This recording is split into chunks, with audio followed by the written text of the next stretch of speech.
be agreed to. Mr. Speaker. Honourable Parakura Horomia. E tautoko tia te mihi o te tata mini te Māori kia koutou katoa e tae tahi atu I kone e mau atu ngā nawe ngā taumaha mai rāna mō te otima o ngā kareme. A ko te roa hoki o te tae I tēnei wā e kua tae atu koutou. Korere mihi koana. Mihi kohana kia koutou e noho roro atu I roto te ngahere I ngā wāhi e tuku kōrero atu tātou minita. Korere tēnā koutou.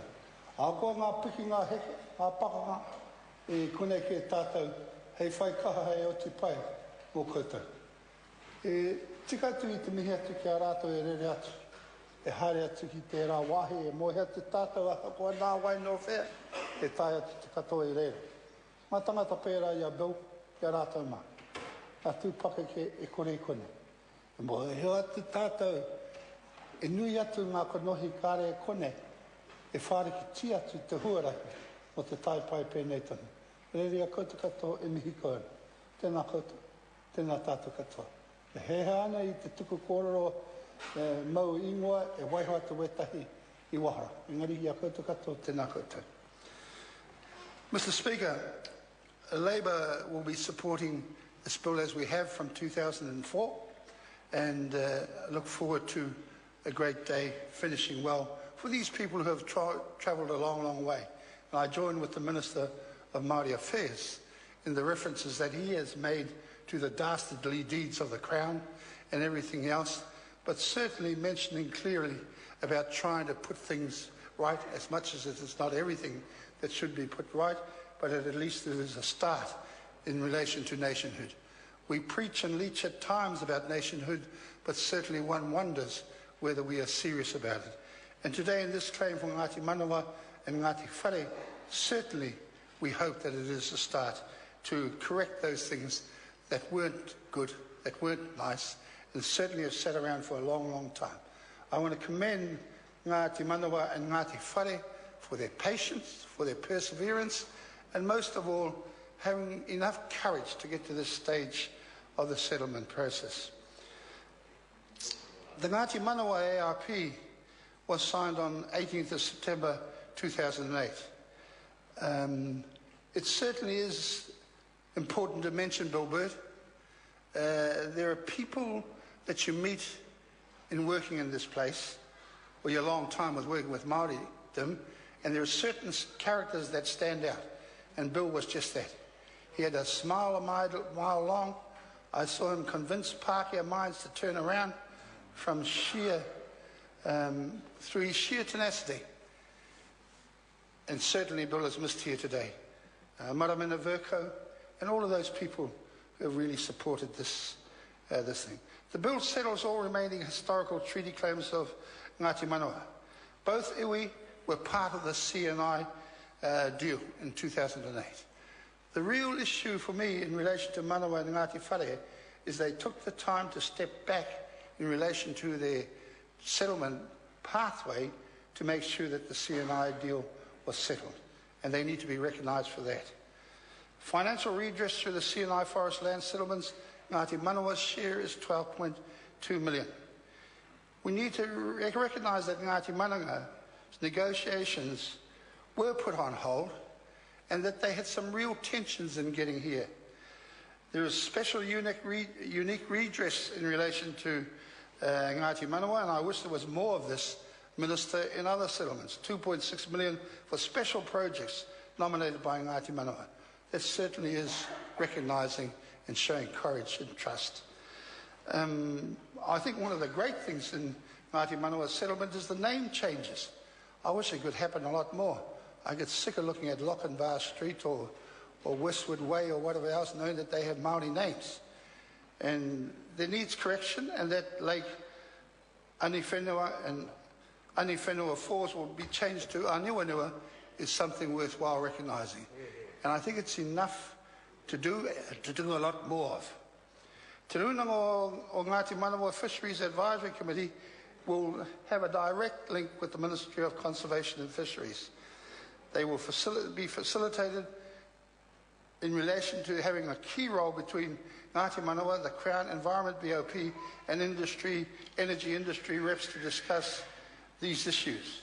It really is important that Ngati Manawa takes the role, especially with all the agitation about fracking and tracking and everything else that they are in at the start in relation to all of these issues. In 1874 and 1873, Ngati Manawa agreed to lease several large blocks of land to the Crown and private parties. However, despite agreeing to lease these blocks, the Crown would not pay regular rent until the Native Land Court had determined ownership of them. Court hearings caused great disruption and hardship for Ngati Manawa on several occasions between 1878 and 1890. In 1895, Ngati Manawa were party to the agreement to establish the Urewera District Native Reserve. The Crown agreed with Māori that the land in the reserve would be under tribal administration and excluded from the Native Land Court's process. Despite this agreement, the Crown later enacted legislation restoring the Native Land Court process and facilitating purchases from individual owners in 1914. By 1927, Ngati Manawa were virtually landless. Some reserves were set aside for them from the land they sold, but they were inadequate and did not include all the land Ngati Manawa thought had been reserved. There are issues in relation to future protocols.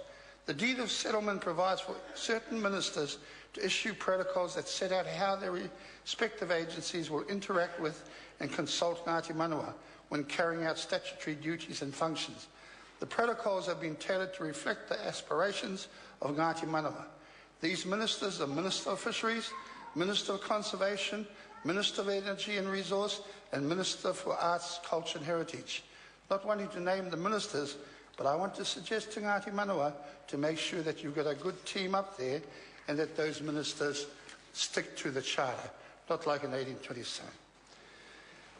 In Ngati Whare, the deed and settlement by Chris Finlayson, the Minister, 8th and 12th of December 2009. And I want to mention my whānau over there, James Carlson and Bronco and Kohiti and Lena Brev, and no good carrying on naming people because you leave people out. The financial and commercial redress provided for the CNI settlement has a similarity to Ngati Manawa. Co-management of the Whirinaki Forest Park with the Bay of Plenty Conservation Board is what part of the unique special redress, Mr. Speaker.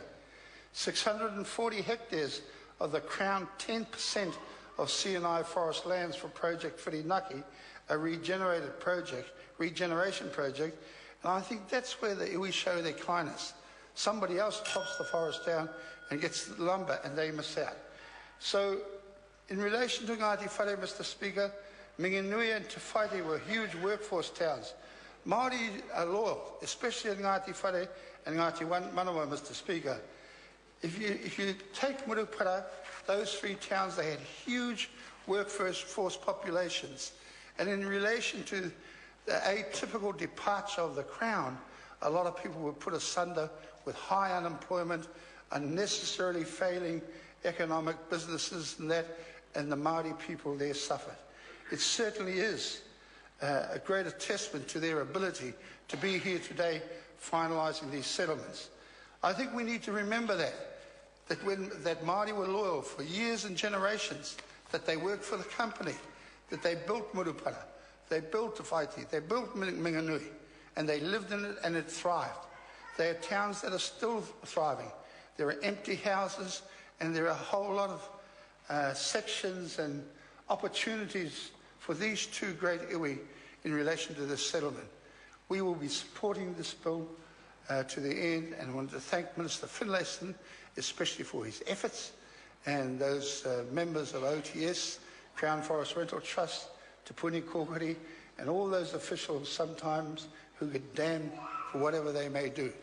But today certainly is a day for Ngati Manawa and Ngati Whare, and I wish them all the best. Kia ora tātou. Mr. Speaker. Honourable Chris